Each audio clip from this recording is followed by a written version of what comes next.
Now I have the honor of continuing a time-honored Rutgers tradition.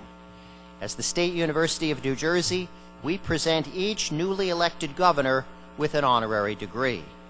In doing so, we recognize the enormous responsibility that comes with this position and show our respect for the deep commitment that this individual has made to serve our state and its people. Abundant evidence of Governor Chris Christie's dedication to the citizens of New Jersey can be found in his 6 years as U.S. Attorney for the District of New Jersey, and now in his first year as our state's Chief Executive. While we will present an honorary degree to him in a few moments, I call on him now to deliver brief remarks as Governor of New Jersey.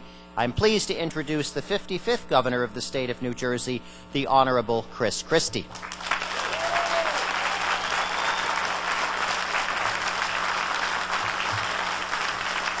Thank you.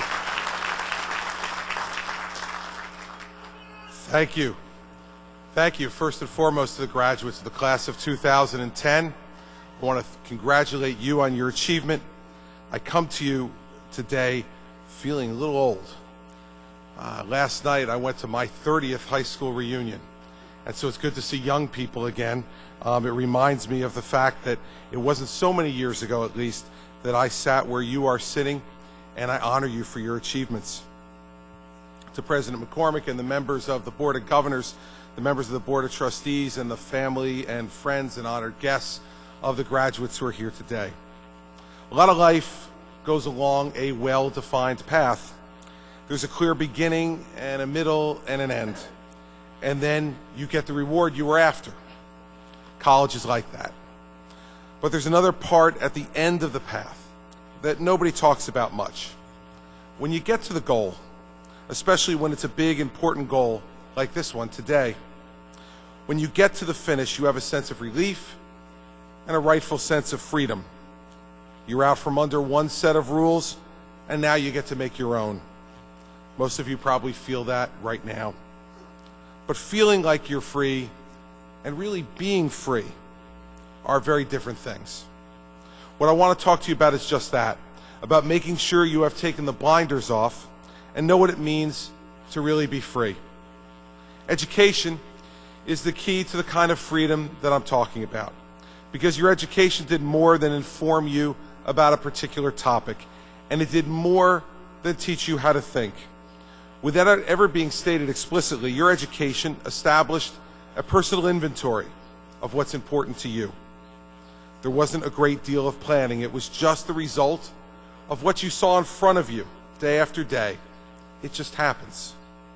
That's your impression of the world, and it is already settling into your own mental DNA.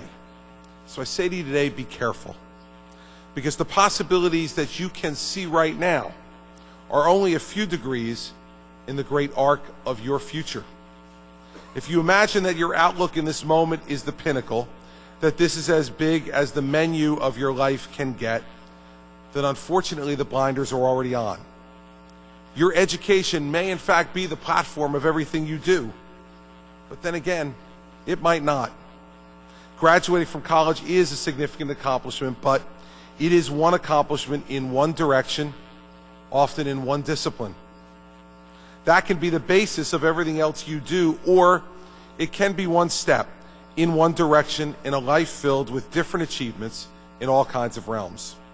And if you're open to that possibility, then you know what it truly means to be free.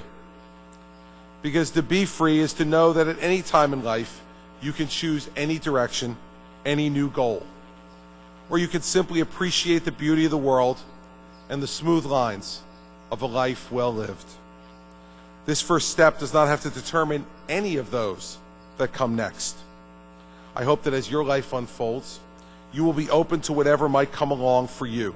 But whatever you choose, I hope you become more and more aware that there is more than what's out your own window. Maybe you studied to be an accountant or an economist or an engineer. None of those are easy.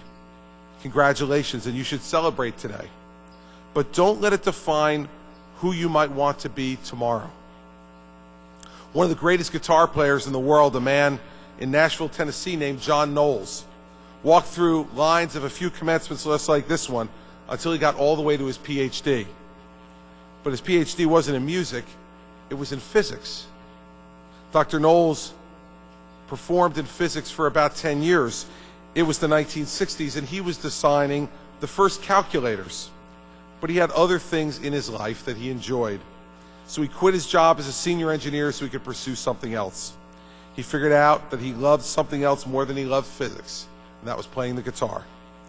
And how he made that transition was simple. He didn't let the choices he made at one point in his life lock in the choices that would follow. And how was he able to do that? He furnished his mind with more than an unshakable commitment to a single discipline or a single perspective. He made himself remember that there are other things in the world beside the interest in the field of study right in front of him.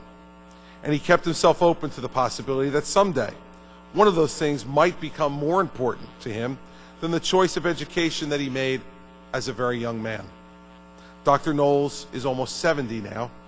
Most people who know him don't even know that he has a PhD in physics. That was one life, and then he chose another. Now that's freedom. The freedom to look beyond the path you're on, to recognize something better for your soul. So I say to you as you graduate today with this splendid degree, as you go through life, do whatever it is you like.